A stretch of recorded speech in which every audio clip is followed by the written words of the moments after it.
Kembali digemparkan dengan video pelarungan jenazah anak buah kapal ke laut di Somalia. Pengunggah video menyebutkan jika jenazah yang dilarung tersebut adalah warga negara Indonesia yang bekerja di kapal penangkap ikan milik Cina.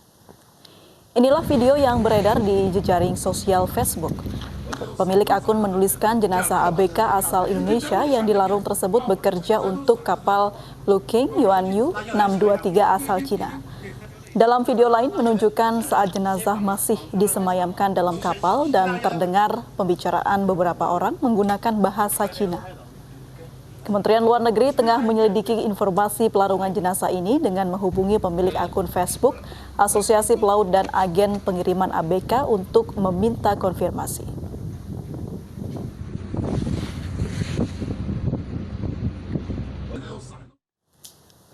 Dan pemirsa, untuk mengkonfirmasi terkait pelarungan jenazah yang diduga warga negara Indonesia di perairan Somalia, sudah bergabung bersama kami melalui sambungan telepon Direktur Perlindungan WNI Kementerian Luar Negeri, Pak Yuda Nugraha. Selamat malam, Pak Yuda.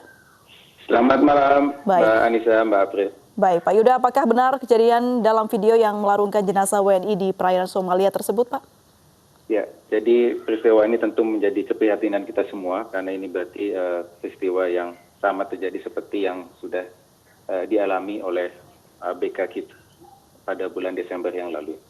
Jadi dapat kami sampaikan bahwa pada 8 Mei 2020 kami menerima pengaduan mengenai kematian salah satu ABK atas nama dengan inisial H. Dan pada saat itu kami segera menindaklanjuti termasuk menghubungi pihak keluarga untuk mengkonfirmasi mengenai kejadian. Lalu sebagaimana diketahui bersama pada tanggal 15 Mei, salah seorang ABK dengan inisial S mengupload video pelarungan jenazah tersebut yang kami duga karena yang bersangkutan sudah mendapatkan sinyal internet, sehingga yang bersangkutan dapat segera menyampaikan melalui sosmed. Baik, ini kejadiannya sebenarnya kapan, Pak? Ya, jadi berdasarkan pengaduan dan juga berdasarkan konfirmasi yang kami lakukan ke beberapa pihak, kejadian ini terjadi pada tanggal 16 Januari 2020. Ya, tapi kita baru mendapatkan pengaduannya pada tanggal 8 Mei.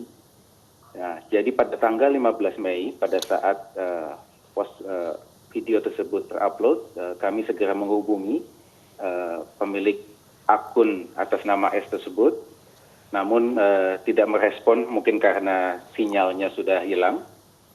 Tapi kami kemudian juga menghubungi Ketua Pergerakan Pelaut Indonesia Sumatera Utara yang kebetulan ternyata sudah sempat menghubungi saudara S pada tanggal 15 Mei ketika sinyalnya masih ada. Dan terkonfirmasi bahwa berdasarkan informasi saudara S, yang meninggal itu adalah awak kapal Indonesia dengan inisial H pada tanggal 16 Januari 2020 yang lokasinya di sekitar perairan Somalia. Baik, penyebab meninggalnya apa sudah diketahui, Pak Yuda? Nah, ini yang menjadi titik poin penyelidikan kita lebih lanjut.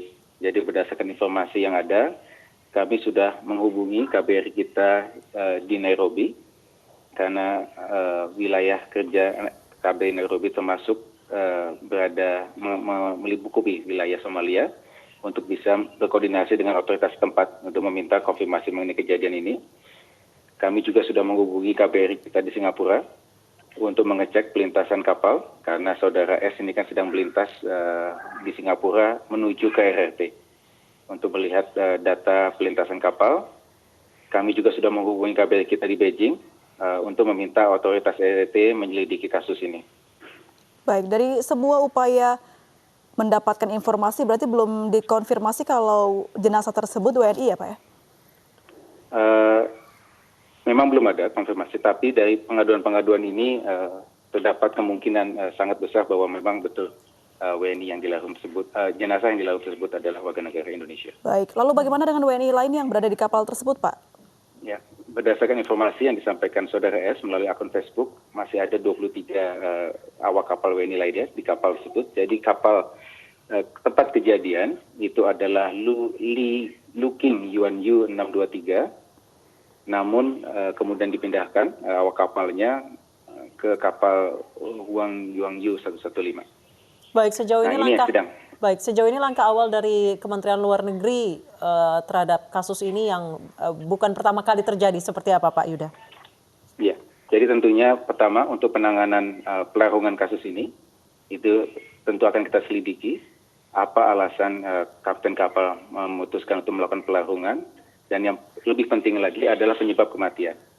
Kita nanti meminta tentunya otoritas EET sebagai flag state dari kapal tersebut untuk melakukan penyelidikan mengenai penyebab kematian. Lalu juga kondisi di atas kapal bagi kru warga negara Indonesia yang lain. Hal ini juga sudah kita lakukan untuk kasus kapal yang terjadi di Busan yang kemarin yang sudah kita pulangkan.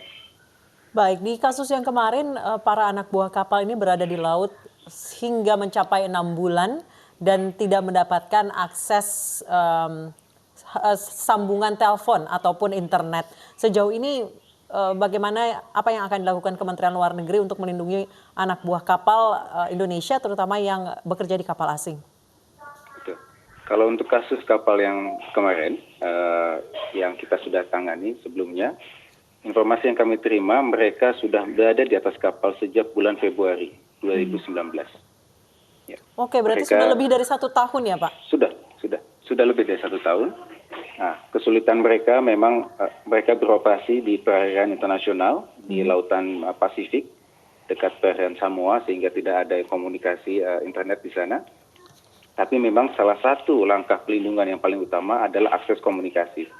Tentu ke depannya kita meminta kepada pihak prinsipal untuk memberikan akses komunikasi tersebut kepada para awak untuk bisa menghubungi pihak keluarga maupun pihak-pihak di Indonesia, termasuk tentunya perwakilan kita yang terdekat untuk menceritakan mengenai kondisi yang mereka sedang hadapi di sana.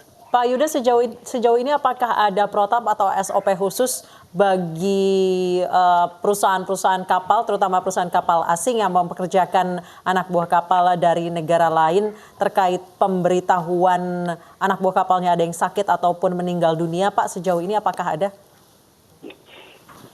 Untuk awak kapal Indonesia yang akan bekerja di kapal asing, tentunya ada yang kita sebut sebagai perjanjian kerja laut.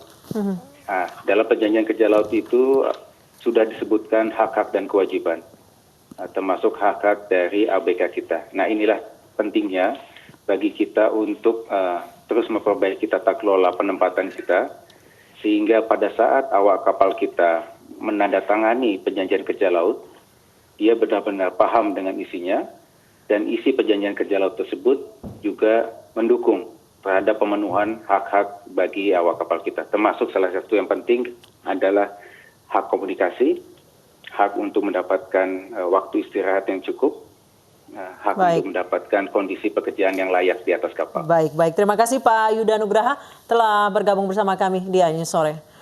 Pemirsa, sekarang kita menuju ke pemantauan penerapan PSBB di sejumlah wilayah hari ini.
Dan pemirsa, sekarang kita bergabung dengan Ririn Oktaviani di Tol Cikarang Barat, Kabupaten Bekasi, Jawa Barat, dan Bayu Pradana di Tol Cikupa, Tangerang, Banten untuk memantau penerapan larangan mudik. Kita menuju ke Tol Cikarang Barat terlebih dahulu. Sudah ada rekan Ririn di sana.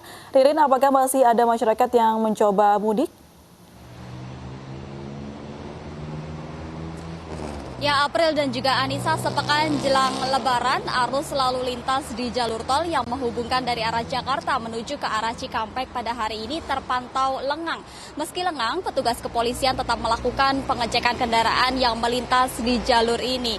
Kendaraan yang melintas di jalur ini pada hari ini didominasi oleh mobil pribadi dan juga angkutan logistik. Dari data yang kami dapatkan bahwa jumlah kendaraan yang melakukan pelanggaran atau bertujuan untuk mudik pada hari ini mengalami penurunan, dan angka penurunan tersebut juga diikuti dengan menurunnya jumlah kendaraan yang melintas di jalur ini. Dapat kami informasikan juga, April dan juga Anissa, berdasarkan peraturan Menteri Perhubungan nomor 25 tahun 2020 yang menyatakan dapat beroperasinya kembali angkutan umum dengan syarat.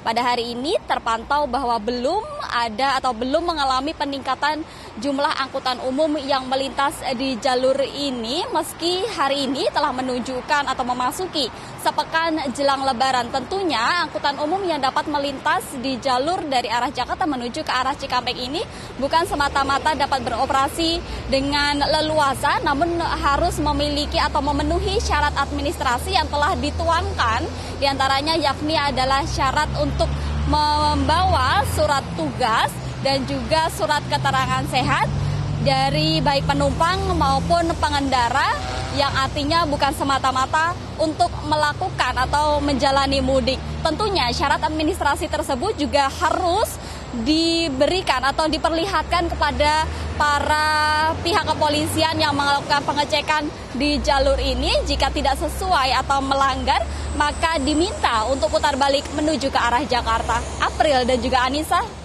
Baik, terima kasih Ririn Oktaviani dari Tol Cikarang Barat. Kita ke Tol Cikupa, sudah ada rekan Bayu Pradana di sana. Bayu, bagaimana saat ini di Tol Cikupa? Apakah masih ada pelanggaran? Ya, April dan juga Anissa, kendati volume kendaraan di Tol Cikupa ini terlihat menurun, namun 7 hari jelang Lebaran atau Idul Fitri ini masih ada saja pelanggaran yang terjadi di Tol Cikupa. Saya akan mengajak juru kamera Anugrah Surya untuk menunjukkan pada Anda seperti apa aktivitas yang dilakukan sebagai bentuk antisipasi dari petugas kepolisian untuk mengurangi adanya pelanggaran atau menjaring kendaraan yang masih melintas untuk melakukan perjalanan mudik di masa pembatasan sosial berskala besar ini. Seperti inilah di mana petugas kepolisian masih terus memeriksa baik kendaraan bis, lalu juga ada minibus dan juga kendaraan pribadi, yang di mana mereka ini harus menunjukkan kejelasan tujuan mereka dan juga menunjukkan berkas-berkas apabila memang diperlukan. Nantinya apabila masih ada kendaraan yang terpantau masih melakukan perjalanan mudik di masa pembatasan sosial berskala besar ini, nantinya mereka akan diminta untuk berputar kembali ke asal mereka, yaitu ke arah Jakarta, baik melalui Tol Cikupa yang sama maupun juga melalui jalur arteri atau dari Jalan Raya Serang. Sementara itu juga dari pantauan kami terdapat pelanggaran sebanyak sedikitnya ada 81 pelanggaran hingga saat ini untuk hari ini, di mana 81 ini terdapat penurunan angka apabila kita bandingkan dengan hari-hari sebelumnya. Kendati demikian, antisipasi masih terus diperketat oleh sejumlah kepolisian untuk nantinya melarang atau mengimbau para masyarakat untuk tidak melakukan perjalanan mudik di masa pembatasan sosial berskala besar ini. April dan Anissa. Baik, terima kasih Bayu Pradana melaporkan langsung dari Tol Cikupa, dan sebelumnya ada Ririn Oktaviani dari Tol Cikarang Barat. Terima kasih teman-teman, selamat bertugas kembali. Pemirsa, jelang Hari Raya Idul Fitri, pemerintah menggelar operasi pasar khusus gula pasir di Bogor, Jawa Barat. Langkah tersebut guna mengantisipasi lonjakan harga.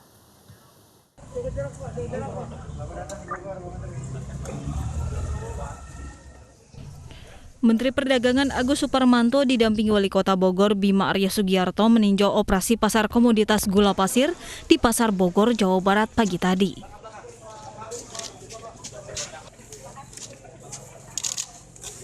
Operasi pasar digelar guna menekan harga gula pasir yang sempat melonjak hingga Rp17.000 per kilogram.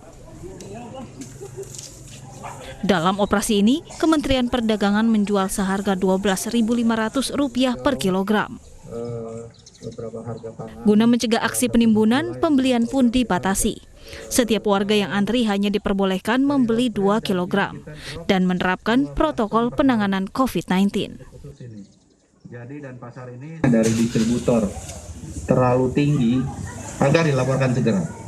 Baik kami maupun Satgas Pangan, karena ini sudah artinya arahan Bapak Presiden semuanya, agar masyarakat membelinya dengan terjangkau dan wajar. Artinya apa?